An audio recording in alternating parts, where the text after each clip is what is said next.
Hey everyone, welcome to the EV show by Ludicrous Feed Live. Today's the 19th of March 2025.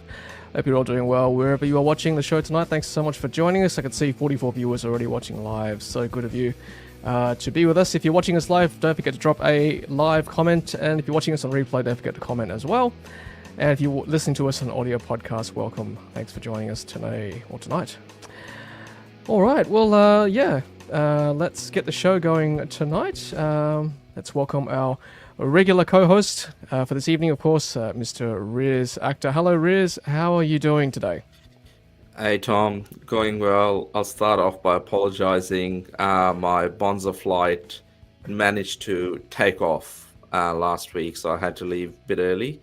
But they did have a telegraph pole on top of the flight, so I was getting a bit of Wi-Fi signal. So I got to see most of the stream, which was excellent. You and Roland did an awesome job. Yeah, that's right. Thanks, Riz, for joining us while you could. And thank you to Roland as well for doing such a great job covering for Riz last week. So good of him to join us.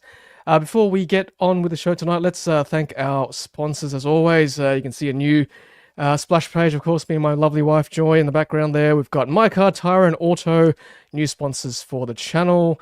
Thank you also to Hankook Driving Emotion. Thank you, Hankook, and also Riz. Thank you, Carloop, as well. Data to empower Australia's EV revolution. All right, let's say hello to some of our regular viewers as always. Hello, Tassie Evie. Thanks for joining us. Hello, it's only Dale from a humid Canberra. Not too bad in Sydney today. Hello to Evie as Aaron Crofts. Hello, also from Canberra. Hello, Grandpa Cat. Hello, Strolling Sydney. Hello, Jason Oakley, one of our regulars. Hello, Gary Buck. Yes, how good was the F1? Such a great race. Really enjoyed that. I hope you did too if you're watching, if you're an F1 fan. Hello, Gene. Hello, SWS. Yes, hello, Tassie Thalassine. Nice of you. Hello, Gaffer. Nice of you to join us. Yes, thank you, Jason, for gifting 5 Ludicrous Feed memberships. Fantastic. Oh, Jeremy's got a joke for us too. Why are EVs so bad at playing tennis? Because they try to charge the net too much. Nice one. Thanks, Jeremy. Much appreciated. And yes, thank you also to everyone who is joining us today. All right, well, let's start the show with welcoming a very special guest, a friend of Ludicrous Feed. Hello to Elliot Richards of Everything Electric and Fully Charged fame. Hello, Elliot. How are you? Hey, Tom. Very well, thanks. Good to be back on Ludicrous Feed as well, to see the whole audience and chat with you and Riz today. Yeah, fantastic. Yeah, we we caught up briefly in Sydney when Elliot was in town, but not enough time spent, unfortunately. But we'll catch up again, I'm sure, later this year when Fully Charged revisits Australia in Melbourne, I believe, in November. Yeah, that's right. I'm already booked in to go down there for November, so I'm really looking forward to that, meeting everyone from Melbourne as well, and catch up with you guys, but properly this time. We'll actually get some time to have a coffee together, I think. Absolutely. We'll have to tie you down. You were jet setting, I believe, straight after the show, so that's all right next time. Yeah. I think Lewis and Carlo are very keen to have me and Riz back, so we will definitely be in Melbourne. Well, I'll be in Melbourne. Riz is Melbourne anyway. Yeah, that's right. Well, before we get on with the show tonight, Elliot, I might just share this media press release from Fully Charged about some stats from the show. Sorry, let's remove that and put this one on. So here's a press release from Fully Charged. So the third iteration of Everything Electric Australia, 31,000 attendees over 31 days. That's amazing. Day 3 is a global record breaker for the multi-award-winning expo. More than 6,400 test drives. That's phenomenal. Several manufacturers running out of slots for all 3 days after first of morning, and more than 35 EV manufacturers on site. And you can sort of feel that as well on the floor. There were so many cars on the floor. That's what people come to see, the cars. And competition to drive costs. So with EVs already cheaper to own by an average of $3,000 a year, down fast, and more than 120 participants showcasing home and transport technologies, took third edition to new levels. Elliot, what were your thoughts on the show, just being there for the third time in Australia? Yeah, I mean, so I think really looking at how far it's gone in the last 3 years, you both remember the first show. I think we had 3 car manufacturers there. It's like in a few chargers, and like that was it. It seemed very small in comparison. And you look at it this year, it's like, wow, it's unbelievable. I think it must be the biggest show in the Southern Hemisphere for cars and electrification. It blew my mind. And then the crowds as well, they were just there for the whole time. You know, even at 10 to 4 on Sunday, still loads of people there, still doing test drives. It's blown us away. Obviously, we're forever thankful, but it just shows you how much momentum is in the Australian market, despite political noises and what's going on around the world. You guys really are very lucky to be where you are, especially with all the Chinese EVs coming in. A lot of competition. Yeah, absolutely. As you know, and our audience knows, we've got no tariffs from Chinese EVs in this country. So yeah, it's open slather. Really, it's lots to see in Australia. I mean, Elliot, you've been around the world with Fully Charged. I mean, it's not a race, but it is. I mean, how does Australia fare compared to some of the other shows that you do around the world? Be honest. I just think the energy of the Australian show is kind of off the chart. You guys are so enthusiastic about what's going on. You really feel the energy, and it really lifts you up. I think the UK show, we're a bit more subdued, a bit more quiet, but you guys like, shouting, yeah, let's go, let's electrify. And I think then if we compare it to the European show in the Netherlands, they were very much more subdued, like, what's going on here? What are these electric cars doing here? So for me, Australia's my favorite show just because of the positive energy I get from the whole crowd. And now seeing it as being, I think, the biggest show we've done also makes me doubly happy. So I love coming down to Australia. I always get a very warm welcome.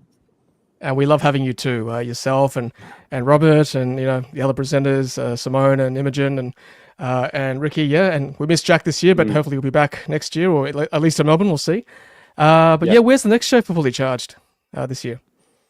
We've got London, which is in just about a month, and then it's Vancouver in, I think it's September, and then it's Melbourne again in November. So those are the shows for the rest of the year. Fantastic. Riz, your thoughts? I mean, obviously, we saw how pumped the crowd were on all 3 days. Like, do you agree with Elliot?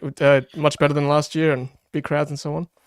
Yeah, I heard a couple of people sort of say that they attended Friday and they thought the crowds were a bit subdued. And I don't know if they were at the same show because things were pretty lively in the morning on the Friday when we did the media walk around, and a couple of unveils, and Tesla unveiled their Model Y down here as well.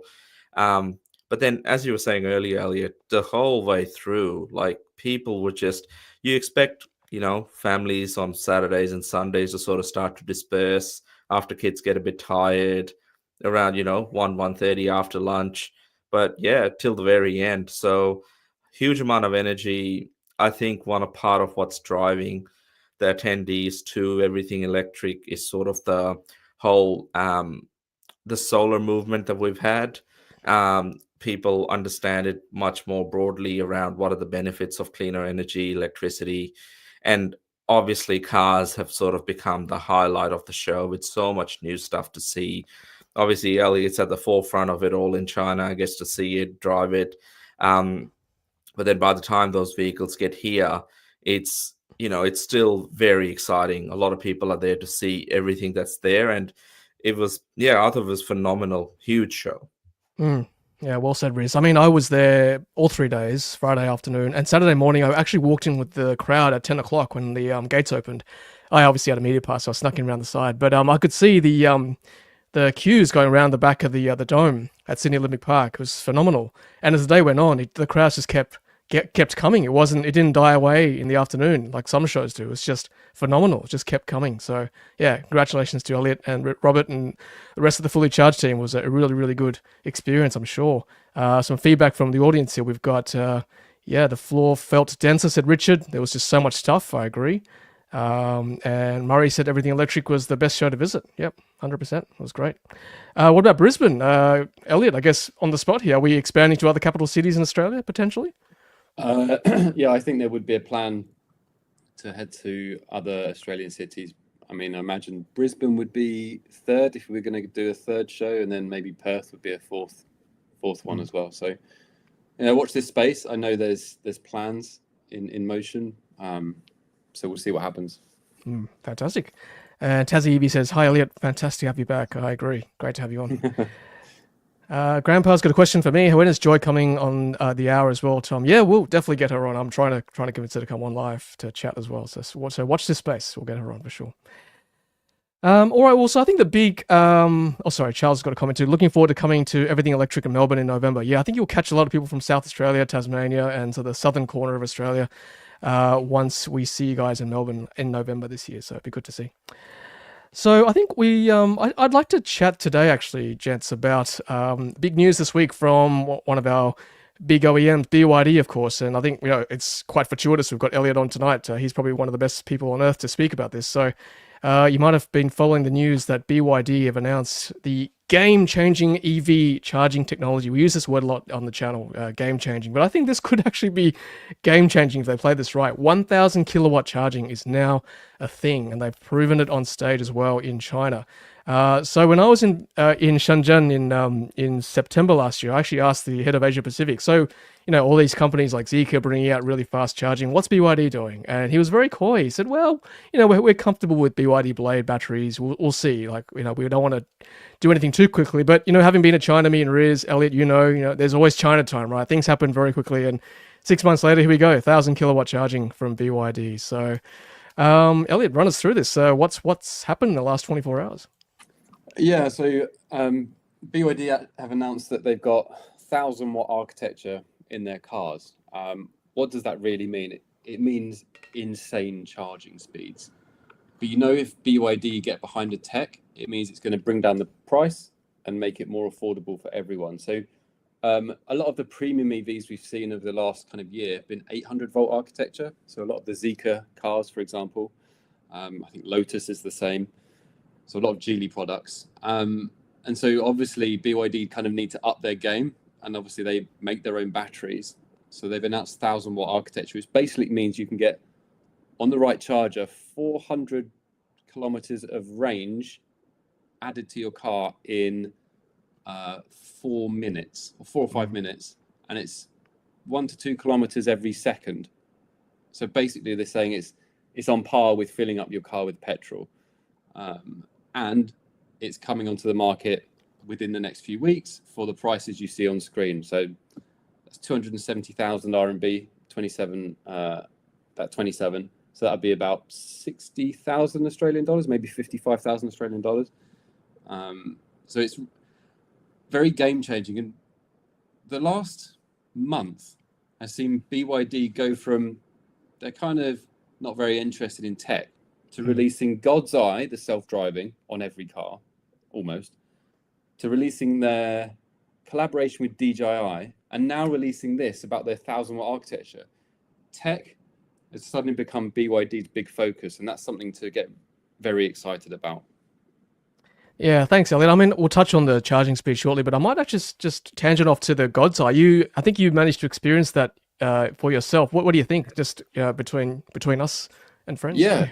So it was the first time I'd ever driven self-driving in a BYD car. We got the Denza PHEV, so not my favorite. Anyway, we got to test it on a route within Shenzhen near the BYD headquarters, and it was very good. At highway, it felt very natural. It felt confident. It didn't make too many mistakes. It made one or two, and it could work around difficult challenges on the road. So I showed in my video that a car had stopped on the ramp going off the highway, and the BYD just went around it, no fuss. It was really easy. So I think it's good. It's not the best. It's not the most amazing. But I give BYD 18 months. If they put their mind to it, they can really create a very compelling self-driving system. It's still early days. Again, BYD very slow on the uptake. But I think you're going to see some impressive stuff from them over the next kind of year or so. Interestingly, BYD's actually been flooded with quite a few complaints from people who have bought cars over the last month saying, hang on, we've just bought the car. It didn't have God's Eye. Yep. It didn't have this the 1,000-volt architecture. What about us? So I think there's a few rather annoyed people who've recently bought BYDs in China. Well, I think Riz could probably enlighten us on this. I personally think in Australia, our EV adoption has stalled a little bit. It's under 10%, like month per month, because of the rapid, increase in tech we've seen from China over the last few months, right? Like, why should I, as a discerning buyer buy a car now when I know all this stuff is coming in the next few months? Like, Riz, what are your thoughts? Do you think that's part of the reason why it's slowing down a little bit here? Well, I definitely think so. I guess I'll quickly start by saying I'm actually a bit disappointed in BYD Mm. because the couple of weeks ago they come up with this amazing name, God's Eye, and they missed the ball, basically dropped it on this one. They could have had, I don't know, God's Charge, God's Lightning, God's anything, and we could have been like blown away by all of this stuff. But yeah, the tech is changing so quickly. I mean, I know this is going to come in some of BYD's upper end models, which we don't have currently in Australia. We don't have the Tang, we don't have the Han yet. But as Elliot said earlier, this is going to trickle down to some of their more mainstream models like the Seal. And, I think Seal would probably be in one of the first vehicles to get something like this down the track because just the pecking order. But yeah, just incredible. Like in terms of, we don't need 1 megawatt charging. We struggle to get even 350 kilowatt charging here. So anything better than what we've got would be awesome. But I'm more excited about what's underneath it. Like what has fundamentally changed in this, I would call it Blade Battery V2.0 or V3.0, whatever it is. What is this Super E platform? That's what's really, really interesting. And what does it do to the age of the battery? And, they always claimed it's some of the safest, and that's what Blade batteries are known for. So what happens with this amazing, incredible charging speeds? Another key point about all of this is sort of their drive units that they've brought out, or they've unveiled, basically. The single drive unit, the fastest spinning drive motor in an automotive application, over 30,000 RPMs. That's quite interesting. Very power dense. Produces up to 580 kilowatts, silicon carbide power chips in it. That's very unique. So what brand or what models is that going to come under? Is there going to be detuned version of that same motor? It's all unknown, but it is very, very exciting. It's happened far too quickly. Yeah, that's right. China time, as we said. Riz, I think you're right. Zeekr's got the golden brick battery. BYD could have had God's battery, right? Or God's charging. It's a missed opportunity.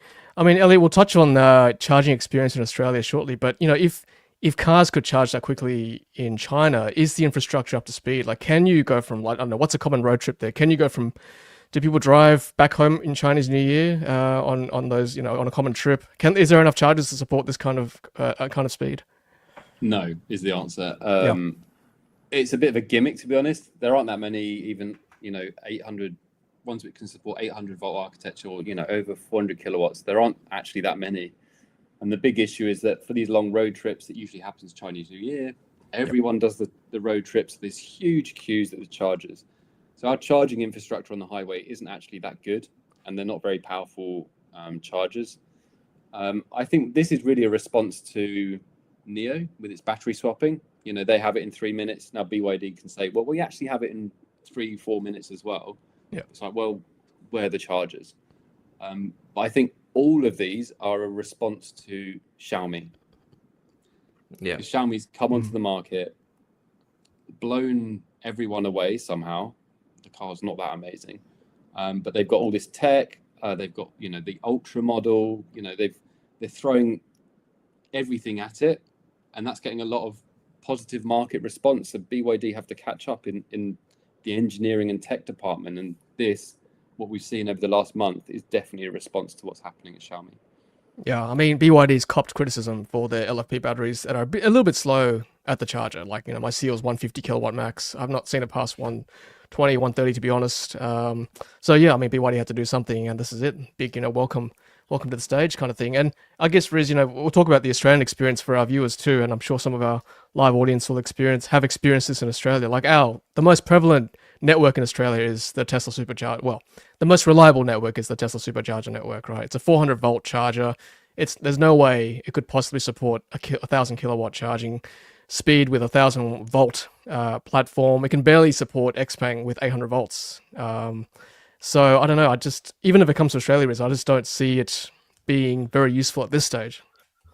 Well, that's it, and we've got our own constraints. We've got significant constraints around grid. We've got companies loaded with money. Ampol, which is a big fuel distributor, loaded with money, can't get grid power to like very small sites. So that's a big challenge we have here. I'm just glad that there's another manufacturer as big as BYD that's at least talking about this technology. Even if it's a detuned version of this that's 300 kilowatts, but they have plenty of charges that they will be bringing to international markets, that would still be a win. Yep. Let's sort of narrow it down to a very specific example. So Zeekr, right? I touched on Zeekr earlier. Golden brick battery, 5.5C, 6C. They're going to charge a premium on their 7X here in Australia because of that sort of claimed charging speed. If BYD, the kings of price disruption, can produce a car like this, and as Elliot said, what's it, 50,000 odd for their high speed charging car? What right does Zeekr or anyone else have to charge a premium for this when this is suddenly the baseline benchmark? Mm. Right. So it's basically that, like, this is what BYD is setting the stage for what they expect. I guess just quickly, Elliot, you touched on NIO before. Very quietly after this particular news broke, I believe NIO and CATL have done a pretty large partnership for battery swapping to basically be taken out of China to the world. Yeah, that literally dropped this morning, didn't it? There's so much movement every day. It's hard to know what's significantly important or not. NIO signed a lot of MOUs or agreements with a lot of companies. Some don't really come to fruition. So we'll see what really happens with this one. We'll see. Because I'm still not 100% convinced that battery swapping is the answer all the time. It's great. I love it. But if we get to this 1,000-watt architecture, which is 4 minutes to get the same amount of range, then it almost makes battery swapping redundant, right? Yep, correct. 4 minutes for me is not enough time to go to the bathroom, honestly. So I need to stay with the car and then move the car, right, as opposed to the other way around. So, we'll see. But the point is, I think, before we start getting excited about 800 volt, 1,000 volt, we need more chargers, full stop. Like, easily accessible, reliable, and a lot of stalls at each location, especially in Australia. It's just not quite there yet. So, yep. Let's take some comments from the audience. I'm reading them as we're doing this. It's very, very interesting, actually. So let's take some now. So first of all, Elliot, I might be prejudiced, but I think third EE show should be West Coast. East Coast is well covered with Sydney and Melbourne. Just a bit of feedback. Yeah, good. Yep. Straight up to the top with Dan, I'm sure. What does it mean for existing cars? Yeah, that's true, right? Your car, it's suddenly superseded just in the blink of an eye. That's the thing. Tech is moving very quickly. We're seeing that with Xpeng at the moment, right? Xpeng G6, they've got one of the fastest charging cars available in Australia at the moment. And they've just quietly announced another new refresh model with even faster charging speeds. When are we supposed to get that in the right-hand drive market? They're launching refresh versions of the X9, the G9 in Hong Kong and other right-hand drive markets. So it's moving way too fast. And I'm thinking, if you buy a G6 today, what's going to happen in 2 months' time? Exactly. What's going to happen now? As soon as you drive out the door. That's the big worry, and that's one of the biggest frustrations I have here is, the car that you buy today in 6 months is not worth the money that you paid for it, or the tech's moved on so much, or I can't keep up with it, and it's very difficult to know what's really important because they're just throwing everything at the problem and not really solving anything. Right? Anyway, yeah, seeing what sticks, right? Correct. We're seeing smartphones starting to plateau a little bit. You're seeing camera improvements every year, but like the actual bare bones, from what I can see as a consumer, has not really moved on that much. So maybe EVs have got another 5-10 years to go from that point of view. Richard says we can barely deploy 500 kilowatt to an entire first-tier charging station. Correct. It's not there yet in Australia. How long will this take to filter down to Australia? Next year, year after? I don't know. What's the answer? Riz, I think I heard someone say it takes 2 to 3 years to deploy a supercharger site here in Australia. So there's a long lag time here. Yeah, if done properly, it's some of the larger sites can take a long time planning before they even have the confidence to acquire the hardware to then deploy it. And Tesla seems to be better at it than others. But yeah, it takes a long, long time. So for anyone like, for example, even with how mighty BYD is, if they even decided to maybe make an entry into EV charging space in Australia, Mm. they should have started the work 3 years ago, and then they'll deploy a site next year. Yep. Especially the first couple of sites take a long time. Correct. And that, I think the same news article said they are also wanting to deploy the chargers. And again, 6 months ago when I was at BYD in Shenzhen, they said, no, we're not going to do chargers. So again, the rhetoric is changing very quickly. Charles is saying, I'd rather have 3 times the number of stalls than 3 times the speed. I kind of agree with you, Charles. I think the answer, like in the UK, is banks of chargers rather than fast chargers. It'll make your road trip a lot smoother. Let me tell you that.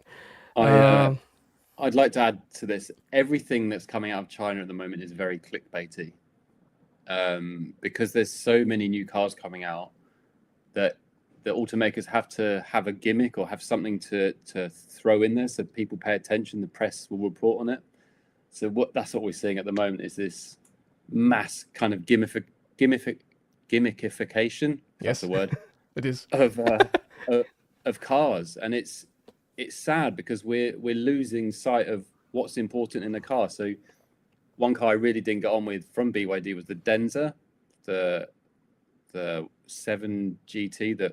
That's the big thing. Yep. It's nearly 3 tons. They said, oh, it's got 1,000 horsepower. I'm like, 1,000 horsepower, really? Who needs 1,000 horsepower? You don't. 300-400 is enough. But it gets headlines and people talk about it, and that's what's most important, not actually the horsepower that people need to use. Yeah, it's good for media days, that's for sure. Yes, exactly.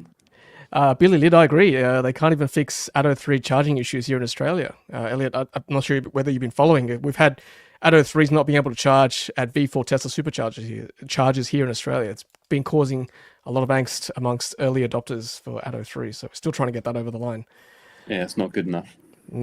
Richard says, also batteries that can sustain 200 kilowatts in mainstream cars like the Zeekr 7X. Yeah, not that many that can do that at the moment. Justin, you touched a good point. I think Justin, from memory, he just received his Sealion 7, so he wants an upgrade straight away. See, that's kind of what we're talking about, right? Suddenly the car you bought, and then BYD has released this information. It's hard to swallow. When are these companies going to move away from PHEV, or is that the new normal, Elliot? What are you seeing in China? Hard to know. Well, I mean, what we're seeing at the moment is pivoting towards PHEVs, right? So Zeekr has said they'll do it. Xpeng has said they'll do it. Haven't seen anything yet. Maybe they'll pivot away again. I think they're just trying to capture the last of the market share, which was grabbed by like Li Auto and BYD. They just want to capture some of that market share to increase their sales. But realistically, the tech is outdated. It won't last for beyond 2035. I can't see it lasting for another 10 years. I mean, as you've seen, batteries are getting bigger, they're getting better, they're getting faster charging. At that point, there's no need for an engine inside. Correct. Riz, Zeus charge. We talked about God's charge, Zeus charge. Yeah. Look, deity. Anything's possible. Elliot, just quickly, Li Auto, they have done extremely well in China. I think one of the only profitable startup-y sort of car companies out there. They launched their Mega. Tom and I saw it in China outside in a sort of a hotel car park, and we're just blown away at what it looks like. Wasn't a success. Now they're planning on bringing a couple of models that to me look like people movers, but apparently they're SUVs, the i8 and the i6. That company has international ambitions. They're going pretty hard. Do you think we're going to see them in international markets? And what do you think about the electric cars over their e-rev models? Oh, this a loaded question. Yeah, their electric cars, I mean, they've only got one, has been a unmitigated disaster for them. They released it, and then I think they had to fire a load of people because the whole project was such a disaster. I mean, yeah, with the new i6 or L6, whatever it's called, they look exactly like the Mega. and which is a bit of a worry because the biggest criticism of the Mega, whilst it looks fantastic, is people don't really want to buy it. And then Li Auto buyers buy PHEVs because they want that security. They don't want an EV. So it would be interesting to see how they can pivot away. Will they go overseas? Yes. They will likely go to places like the Middle East, where gas prices are still quite cheap. Whether they'll go to countries like Australia or Europe and the UK, hard to know. I think the disaster that was the Mega has really scared them, and I think they've kind of scaled back. They've been very quiet lately. So I think there's a bit of nervousness about going overseas when the market here is doing so well for them. But they were knocked off the top spot by Xpeng in February. Yes. So, things don't last forever here. Can't be PHEV king forever. So let's see what happens in the next kind of 18 months. Yeah, I don't quite understand the people mover market. Like, I think, Riz, correct me if I'm wrong, but last time I looked it up in Australia, it's less than 3% of market share for like 7-seater vehicles and so on. So I don't understand why the Chinese are bringing, the G9, X9, the 009 from Zeekr. Like, I don't know how many they are planning to sell exactly here in Australia. Yeah, it's an interesting one, and then you hear sort of anecdotal sort of things about there's more people interested in the Zeekr 009 than they are in the Zeekr X. That's those sort of things. I guess it's a unique offering, very luxurious at the moment, and we haven't had a lot of luxury people movers yet. But I guess the market is a bit finite as well. But yeah, I think the 009 is a slightly different car, but everything else will just be, we'll have to face the reality, which we don't have a big people mover market. I mean, Elliot, next time you come to Australia or Sydney next year, Western Sydney Airport might be open. That's like 50 k's away from town, so you might need a 009 to get you there. So that might be useful for fleet, right? Fleet buyers. I'll make sure to organise that for next time. That's right. I like this call from Jeanette. We're currently driving 486s running under Windows 3, and BYD's released Windows XP. Yeah, I agree. It's phenomenal what they're doing. Yeah, and what else can we say? So, Gene says all this amazing tech. Yeah, my Seal can't do trip data. Yeah, I agree. There's no trip planning at the moment. I can't navigate to the nearest charger. So there's this discrepancy, this differential between what's currently in Australia versus what we see in China, at least on stage. And I think this again is one of the big weaknesses of BYD. They're just not very good with, anything other than producing cheaper and more affordable cars. Like user experience, the screen just always is such a letdown. Even in China, it's still not very good. I think they really need to focus on that. I agree. It's something that I feel a bit sad looking at my screen going, wow, it's a great car, it's good value, but just the user experience is just not quite there, unfortunately. The software anyway. Yeah, and a lot of talk about Wolfenstein 3D. That was a great game, wasn't it, guys? Whether you remember back from the 90s, fantastic game. Doom. Like that. Yeah, made mainstream media, the fast charging BYD. Okay, that's good. Good at grabbing headlines, as Elliot said. Something. Let's have a look. Yeah, all right. Jason says, I hear you can just put a wet towel on it to change the charging speed. That was in the news, I think, with Tesla a couple of summers ago in America. It's pretty funny. All right, thanks for the comments, guys. Keep them coming. Great to see. There's so many, I just can't quite keep up. I'll just keep scanning them as we read them. All right. See anything, guys, you want to highlight? It's just on a bit of a side note with the success of Xpeng. I think, Elliot, you're one of the very, very early adopters with the G3 you had back in the day, and how the company's changed. There's pre-Mona and post-Mona phase, and at the moment they can't seem to be taking a wrong step in any direction. Yeah, it's interesting to see because they had a big build-up at the beginning. So when I got my G3, which was okay, not that good. Then they came with the P7, which was amazing, looked really iconic. And then it all kind of went wrong. They released the P5, which was a sedan, which was meant to go to Europe, but for some reason didn't. And then the G9, the big SUV with only 5 seats. Again, didn't do very well. And I think they were reasonably close to running out of money. There was a chance that, sales were 3,000 or 4,000 a month, which is not enough here. And they're going to run out of money. But then they changed the leadership to an ex-Great Wall Motor manager, and she's really turned it around. And then with Mona and now the G6 going overseas, it's really turned around. It's incredible to see. They've hopefully got a bright future ahead of them, because they do produce, I think, a very good Tesla competitor, especially here in China with all the self-driving as well. Yeah. We had a chance to see the Mona MO3 in Sydney. That was great. First time out of China. Elliot, is that selling well in China, MO3? Unbelievably well. It's not quite Xiaomi selling well, but it cost $20,000 here, brand new. Jeez. And it's selling exceptionally well. That's basically the 30,000 sales that Xpeng achieved. I think the majority of those were from Mona, and it's happening every month after month. And there's now a rumor that they'll bring out a Mona SUV. I think maybe announced at the Shanghai Auto Show next month. So let's watch this space. Yeah, I think that's a good strategy from Xpeng. Like, not devalue their current line, but just do a subline, but kind of still under the Xpeng umbrella. So yeah, great marketing strategy. So hopefully we'll see that in Australia too. Like 20 grand. What is that, US or Australian dollars? Australian dollars. Holy dolly. Yeah. We could see that for 30 even in Australia. That would do very well. Yeah. Cross our fingers, hey? Richard says, I found the Mona MO3 to be far too small for my 191 centimeter frame. Shame, since it's a pretty cool car. Yeah, I thought it looked pretty good, but I'm not a tall guy. I found it quite comfortable, actually. But I can see how if you're a taller dude like Richard, it might be hard to squeeze in.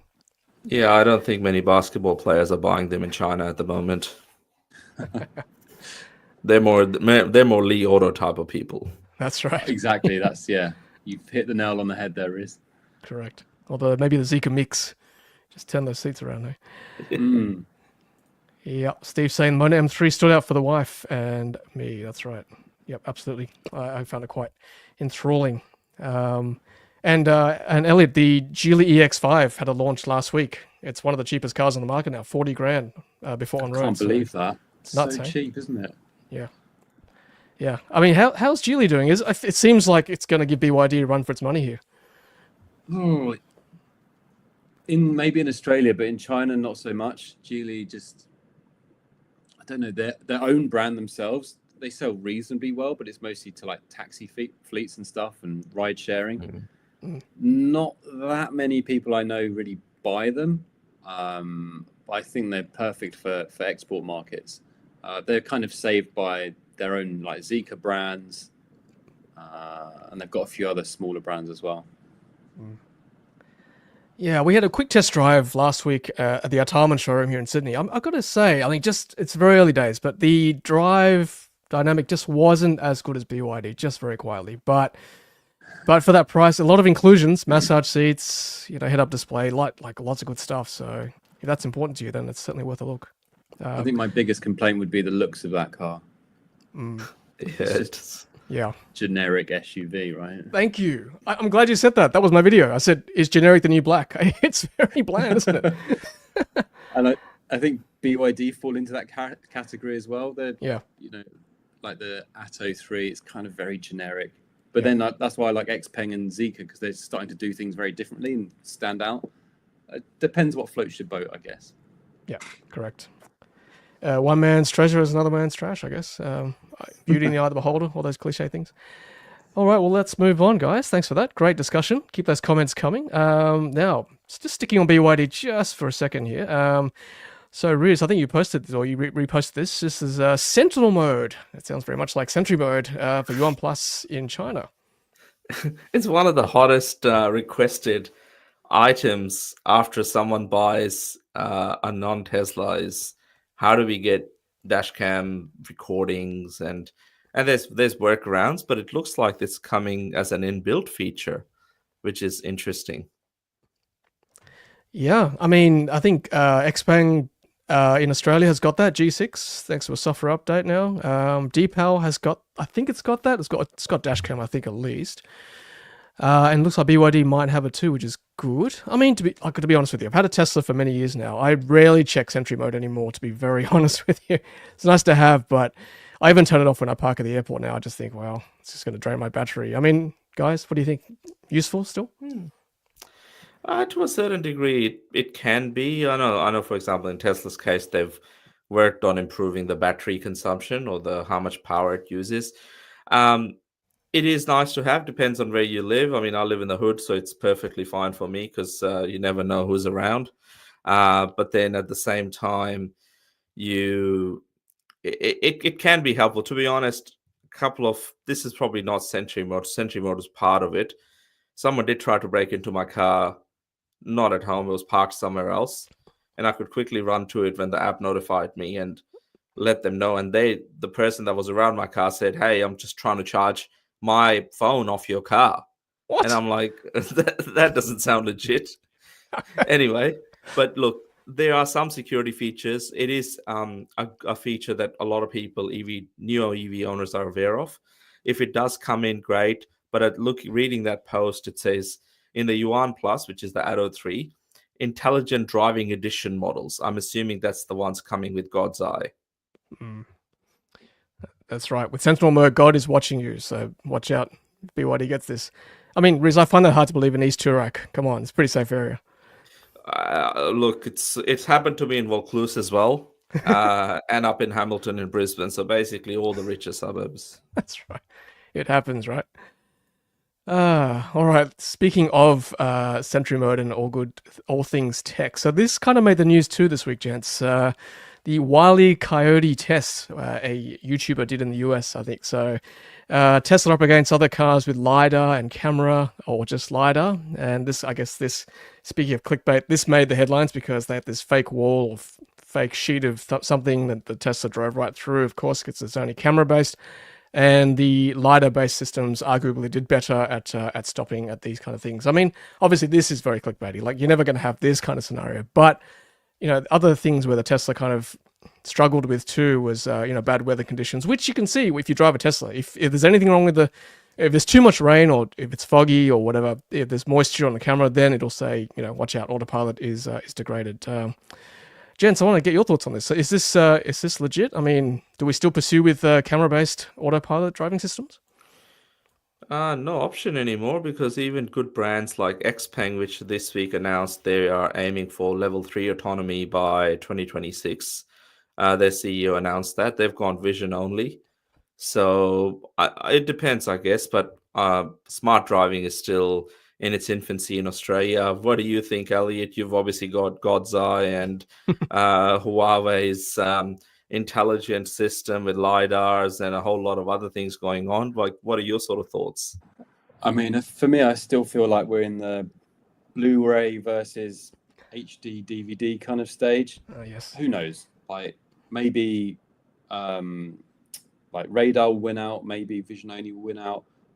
We just know that there's lots of companies working on the same tech. Some are better than others in different scenarios. It's very hard to make a conclusion. I mean, maybe LiDAR will come back. Who knows? I'm sticking to my floppy disks. I was just thinking we're actually Betamax versus VHS, to be honest. We're not even that far ahead. So, that's actually a better comparison, yeah. Or even Riz 3.5 versus 5 1/4. I think we're that not that far behind what needs to be done. But I mean, interesting video nonetheless. I had a quick look at it too. So yeah. Anyway, see what you guys think in the crowd here. Just on autonomy, a couple of minutes before the show, big news again.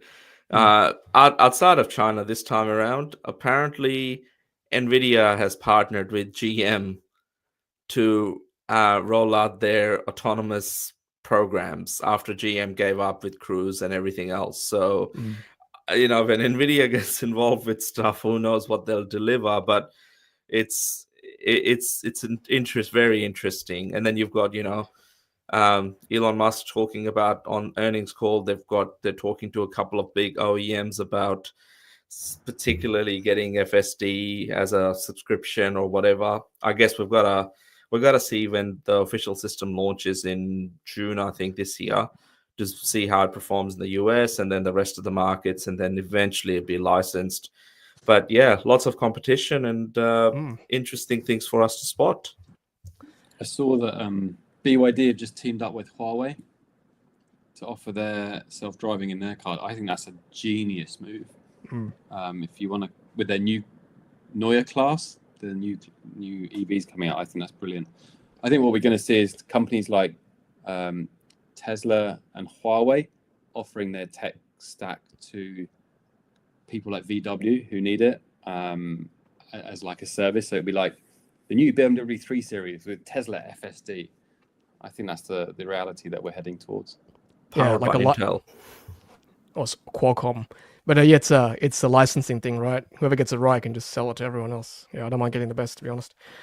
But at the moment, like, it's using Autopilot sometimes is I feel like you're kind of supervising an L plater, which I'm about to do very shortly in the next 6 months. But I kind of sometimes just want to drive the car in the city. I don't want to use Autopilot. On the highway, it's a different story. I don't mind just sitting there. But in the city, I think we're still a long way off, at least on our roads anyway. Don't know about China, but certainly here. Keep those comments coming, guys. I might touch on this later on, but Kim, thank you for this comment. So Elliot, we just had some pretty bad weather in the north of Australia. We had floods in southeast Queensland, also northern New South Wales with tropical cyclone Alfred cut power for a lot of people in that part of the world. We had some cars with V2L keeping fridges alive, keeping things running in houses. So that's certainly one benefit of having a car with V2L, for sure. It's been amazing to see that. I saw a lot of videos, I think, during the show where people had connected that often BYDs into their in their houses and their appliances. I mean, it's great. You can't do that with a petrol car. The more people who have this and learn about this, I think, should get you beyond 10% of sales very soon. Hopefully. Yeah, I'll just read this comment here. Kim says the G6 was wonderful. Xpeng G6 was wonderful through the floods in Brisbane. A G6 user powered 2 fridges, TV, and slept with the aircon on. How good's that? Then lent it to his friend to do the same after his power was restored. Look at that, caring and sharing. That's great. And Sim says I had my Seal V2L extension cables laid out all over my GC house, Gold Coast house. Luckily, it wasn't needed, but very reassuring to have. That's the thing. It's a nice safety net to have, right? In case of anything like this happening, for sure. All right, well, let's quickly talk about charging. So we talked about Geely earlier. So I'm doing these tests, Elliot, in Australia. I want to make sure, after my experience driving from Sydney to Melbourne, where I couldn't use the Tesla Superchargers, I want to make sure every press car I have, every car I borrow can charge on the Supercharger network, because it makes life a lot easier on our road. So here we go. We've got the Geely EX5 being able to charge, which is great. We're in the Geely EX5, and we're in Chatswood. It is charging. So there you go. Anybody wanting to buy a Geely EX5, it can charge at a V4 Tesla Supercharger. Fantastic news for Geely. And also, this is SK sharing with us his Sealion 7 charging at a V4 Tesla Supercharger, which is also very good news. That's great. Thanks for sharing this, guys. Keep those coming, by the way. All these new cars coming to Australia, tested at a Tesla Supercharger, posted on X, Blue Sky, LinkedIn, Facebook, whatever. Tag me and Riz and Elliot. Happy to broadcast this again, but this is very good because we've got a Sealion 7 during the Easter holidays to do a road trip with, so this is very comforting for me. And Riz, look at this. So we've seen these little screens at Tesla Superchargers, and I think finally they're operational. So it looks like you can now tap and go at these places. You can just tap your phone or your credit card to charge a non-Tesla EV. That's great. What about in China, Elliot? Is there more tap and go or Alipay or WeChat Pay? Yeah, it's all within the apps. Well, not downloaded apps. So within Alipay, which is like our payment app, you just scan the QR code in Alipay and then you just pay through the app. So it's one app for every charger, which is so good. It makes so much sense. That's great. Yeah, we've still got that problem with lots of different apps. So yeah, this is good to see at least tap and go coming to Australia. Question for you, Elliot. In China, what percentage of apartment buildings have power points in car parks? I mean, I'm not sure whether you know this. There is a huge business opportunity for a Chinese company to disrupt the installation of slow chargers in Aussie apartments. Charging point, not very many. I would say in the last apartment we lived in, I don't know, it's maybe 4,000 or 5,000 people in the compound. So about 10 buildings or whatever. There's probably about 10 chargers, and they were all personal chargers. New builds have to have chargers as a requirement, but only 1 or 2 spaces still. We're still a bit far behind in terms of that. But our fast public charging is very good in places like Shanghai and Hangzhou. So we don't worry too much about charging at home. It's not a big deal. Just charge at work or charge a supercharger. You're on mute, Tom. Sorry, guys. Yeah, I was just saying we're a bit slow still with apartment uptake here. There's still a lot of fear around fire safety and so on. So hopefully that will move on as more information gets out. But if anyone's interested, I've got, if I can find it, where is it? I did see on LinkedIn someone posting a very, very kind of generic template you can use for your strata if you want to get your body corp involved with getting EV chargers available. I think I haven't posted that yet, so I'll find that for you guys very shortly. All right, 50 minutes in already. Wow, what a great time we're having. I better say thanks to our sponsors before we move on. Except I can't find it. Can't find anything. Here we go. All right. So mycar, Tyre Auto, thanks very much, guys. And thank you, Hankook, Driving Emotion. And also thank you, Carloop as well, data to empower Australia's EV revolution.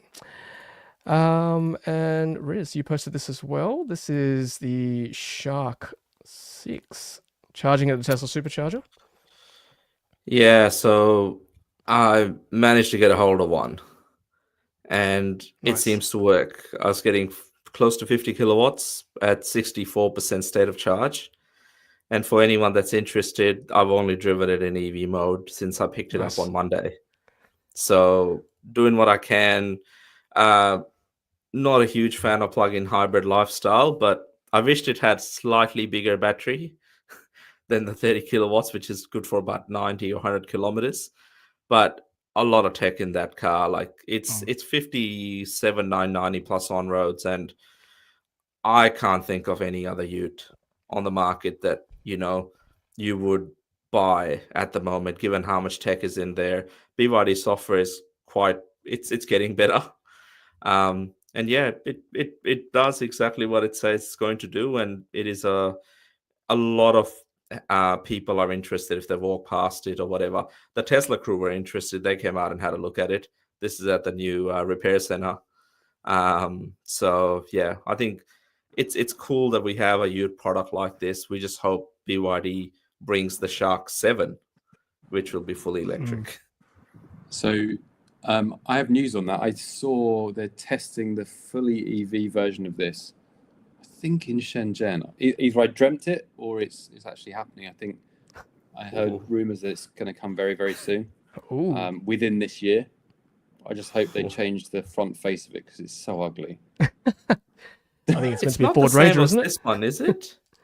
Does the front that you saw look similar to this normal Shark, or there's another couple of photos going around with a slightly sleeker front? Yeah, I think it's got a slightly different front. I think they've realised that it's a bit ugly. So Look, let's face it, white Ute is beautiful, right? I mean, it's not really put for Rivian. looks. Oh, okay, Rivian. all right, I'll grant you that one. Rivian, yeah. Yeah, some people might say Cybertruck too, maybe. Oh, Just God. quietly. Don't go there, says Elliot. Look, on another note, I think BYD, just in the defense, is a brilliant bit of advertising here. This BYD logo is enormous. You can spot a Shark 6 coming from a mile away on our roads, and I think that's a brilliant move from BYD, because suddenly everyone's like, oh, BYD, Ute, hey, I like Utes. The stamped BYD they have in the tailgate is even bigger. Really? It's crazy. Like, it's literally huge. So I guess if they're not going to build your dreams on their car, then at least BYD itself is not bad. Good product. Yeah, not bad. If you're going to buy a Ute, I guess you might as well buy something that's PHEV rather than full diesel, I guess, or full petrol. Look, I found this document. So if you look up EV Charger Toolkit for Building Owners Corporation, you'll find this electric vehicle charger installation toolkit from the Australian government. So it's 13 pages, lots of information, and it's even got like a generic kind of template, or even there's a survey for residents too about EV charging, just to gauge what it's like to read the room, and quotes to get, and yeah, even a template as well that you can use. So yeah, if that's something you're interested in, get onto that. That's once again, it's called, go back here, it's called the Electric Vehicle Charger Installation Toolkit for Building Owners Corporations. Good bit of resource there. All right, let's keep going through before the end. So we've got now Rob. I can't see Rob from Sydney EV on the show here, but we were talking in charter mode last week and whether it's still useful at all. He's brought his iMEV out, I can see, and has shown that it can still charge at a charter mode charger. So let's play his quick video here. Driven from Penn. Take it. So yeah, it's a very cute vehicle, I must say. He's saying it's 70 k's of range, so it's lost a bit over time. Still, are there any charter mode chargers in China, Elliot? No, I don't. Was there ever a charging standard here? I'm not sure actually, but no, I don't think so. Yeah, I think it's dying out too in Australia. Yeah, which I'm kind of thankful for, honestly. Hot take, but yeah. We were talking about V2L before, so here we go. An article from The Driven saying, yeah, EV owners turning to batteries on wheels to power homes amid Alfred blackouts. So that's good to see. I did an interview with Amber Electric on the channel, so check that out. Interviewed Claire, the business development manager from Amber, talking about V2G and the trial they're doing with Arena. So that's something I hopefully will be enrolled in to get some real world experience for you guys. Now, I saw Toyota in the chat earlier. Why the heck is Toyota BZ4X the best-selling EV in Norway? What's going on? What is the deal with that? I don't get it. Oh no, don't get started on Toyota. It's very strange. So they've also had really good sales in China. They're made here, but they've also discounted them massively. So they're about the same price as the Mona. And they're popular in cities like Guangzhou, where the factory is. Again, for ride hailing, that they're mostly popular. But then you've also got a subset of buyers who just love Toyota, want to go electric, and so it's the perfect solution for them. Toyota still has a hugely positive reputation, and I think we found this out from the show in Sydney last week. There's a lot of love for Toyota, so maybe if this helps people get out of ICE cars and into EVs, but there's so many better EVs out there than this. What if they mastered solid state like they keep threatening to? Is that going to be the game changer? No, because they won't be the first. They're talking about all these technologies, and they have 30 new EVs by 2030 or whatever it is. Show us, do it. Yeah. Companies like IM, part of SAIC, they say they're bringing out their first semi-solid state battery this year. It's going to be a company like BYD who does it first. Yep. It won't be someone like Toyota. Yep. Even Honda were threatening to do it too, I think, earlier this year. So yeah, the Japanese are trying. They need to generate some press interest in what they're doing. Otherwise, they have no one talking about them. Yeah, correct. Yeah, I mean, we see like BZ, is a BZ3 in China when we were there? Saw a few of those. They look all right. Yeah, they look quite nice, actually. Mm-hmm. And it's got a blade battery, I believe, too. Yes. Yep. Yeah, watch this space. I mean, look, to be honest with you, I mean, I don't hate Toyota. Like, they do make decent cars. But if they can make a decent EV, I'll be all in. So, yeah, Toyota, we're watching you. Riz, have you embraced the ute lifestyle? Cutting people off, tailgating at over 100 k's an hour? What's going on? Look, I'm too scared to go over 100 kilometers an hour in case it decides to switch into hybrid mode. So my goal is to give this car back with just purely using EV mode. So far, it started off with the tank of fuel saying 690 kilometers. It's still at 690 kilometers, and I want to keep it at that. I can't be tailgating people. But actually, I was next to a Range Rover Sport today, and it was one of the first times I was in a car that's higher than the Range Rover Sport. Oh, nice. So, yeah, just looking down on people is what you do in this car. Yeah. Is that all? Is that the 2-rack tractor? Is that what they call it? Range Rover Sport? Yeah, Range Rover Sports are. Yeah. This would be, I'm not sure where BYD Shark will be a tractor. What was I going to say? I forgot now. Anyway, it'll come back to me. Let's keep going. Yeah. amazing EV. Thanks, Roscoe. Not just Norway. BZ4X outsold Seal and Ioniq 5 last month. Was that in Australia? No, No. Well, yeah, I guess in Australia, Seal didn't really sell many cars last month. True. Sold 56. But I think that's BYD's push of trying to sell more plug-in hybrids before the fringe benefit tax exemption runs out at the end of this month. That's And right. then I think we'll see a pretty big surge in EVs from BYD. Actually, the Sealion 6 has got a kickdown mode. If you press the throttle right down, it'll start to rev the engine. I don't know whether Shark 6 has got it either. Yeah, don't know. All right, let's keep pushing on. So speaking of the two-rack tractor, look at this, guys. The thanks Roland for this. The new electric Mercedes-Benz G 580 with EQ technology, hitting the G spot right there for you guys. 116 kilowatt hour battery, up to 567 k's of range. G turn, I mean, they're all doing it right. Tang turns, 850 millimeters of weighting depth, starting at a very affordable of 249,900 Australian dollars MRLP. That's good news because I've got $250,000 burning a hole in my pocket. And I was looking for how heavy is this? 3.5 ton Maybe. electric. I mean, I don't hate it. I think it's cool. I quite like it. At least it's not that big burbly V8.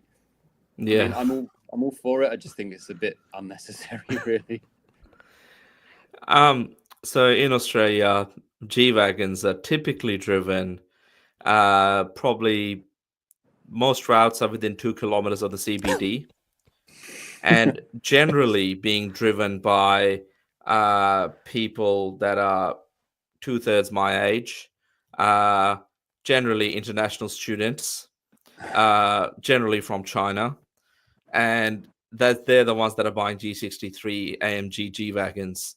So if this helps them, this helps them go electric, I'm all for it. And I think the key feature that this car has that I think Roland might have missed on is the G steering. The G steering that it has is the feature that everyone needs in inner CBDs of any city around the world. So 250 grand. Yeah, explain it, Riz. What's G steering? Look, it's a PG rated show. And we can't be talking about anything to do with G steering on this show. Okay. But that's what Mercedes says. Yeah, speak to us after class. So yeah, I mean, yeah, you're right, Riz. It's all over the North Shore in Sydney. It's like the plague. It's either in black or white, basically. And we've got the electric Macan. Why not the electric G-Wagon? Just to match. Yeah. So yeah, you're right. It's better electric than petrol. Why not? I don't know. Hopefully we see the electric Suzuki Jimny. Wouldn't that be a better idea? Well, China, yes, but China's already done that with the Baojun Yep. So part of GM SAIC's collaboration. That's again about monopriced. It looks exactly like an electric Suzuki Jimny. But there's also, I reviewed a car last week on everything electric, the Cherry iCar V23, which is like that is, for me, is the perfect kind of soft roader. It looks great. It's just very, very well thought out and not expensive. Let me share this for you guys. There it is. Cherry i23 V23. I love it. It doesn't drive very well. No. It doesn't drive very well, but it looks fantastic. Yeah. Not the most aerodynamic, these kind of cars, but hey, they look pretty rugged. Yeah. Very cool. All right, we're almost to the end of the show, guys. But I think just quickly, either this car or one of the other ones is going to Thailand under JQ brand. So it might not be the i23, but it's one of the Cherry's boxier cars is heading that way. I think it's maybe the i3 or the V3, the boxy one. Yeah, it's going as JQ overseas. This 100% will go overseas. Oh, that looks cool. Yeah, it does look good. All right, almost there, guys. We've got one more thing I want to share, actually. So yeah, speaking of luxury cars, so figures from Porsche press room: 27% of their cars are now electric, which is good. Certainly, the top end of town are enjoying EVs, which is great. About half of them were electric sports cars, which is good. So expectation for this year is 33 to 35% all EVs, which is pretty phenomenal. We're seeing the UK, Riz, of course, and Elliot, 25% uptake for EVs. So hopefully we'll see that in Australia soon too. What's China now? 60%, I think? Something like that? I think we're at over 50% here in Shanghai, but I think that still includes PHEVs as well. So NEVs is new energy vehicles, so PHEVs as well. Yep. But yeah, And of course, yeah. going very BYD's got quickly. BYD's got a lion's share, of course. I think 30, 40%, something like that. Yeah, something like that. Yeah. Jez, yeah, I wouldn't mind a test drive on the G-Wagon. Totally. I'm good friends with the LSH Auto guy, so I'll try and get a car for you guys on the show. I'll get Riz to come up and help me out. Yeah, that's right. All right. Well, I think that might be the end of the show, everyone. So just want to give a big thank you to Elliot, of course, from Fully Charged for joining us tonight. As always, thank you so much, Elliot. Nice to see you in Sydney, of course, last month. Thank you very much for having me on. Great to chat with you both again. Absolutely. Yeah, pleasure's all ours. And of course, thank you, Riz, as always. No worries, Tom. Awesome stuff, Elliot. Like I said, we'll have a beer in November in Melbourne, and in the meantime, I think between now and then, we're probably going to have another 10 to 15 new Chinese models come out, so there'll be plenty for us to see. And yeah, thank you so much for all the insights on your channel. Do you want to quickly plug your new channel or your existing channel, which is? Yes, please do. Yeah, thank you, Riz. So I recently rebranded my own channel, Elliot Richards on EVs, to Everything Electric Australasia. Again, it's still exactly the same content, but we'll build on that over the next kind of few months and hopefully get a few more contributions from, people like you guys, New Zealand, South Korea, just expand it slowly in the region. So yeah, go and check it out. Great. Good stuff. Yeah, absolutely. We'd love to collaborate, love to do some of those shows with you. Yeah, for sure. So watch this space, everyone, and check out Elliot's, the new rebranded Everything Electric Australasia.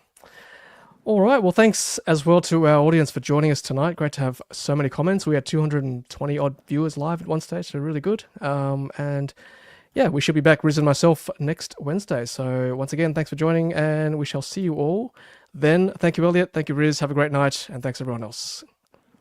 And sorry, we'll put this on this one. There we go. All right. Thanks, everyone. Take care. Bye.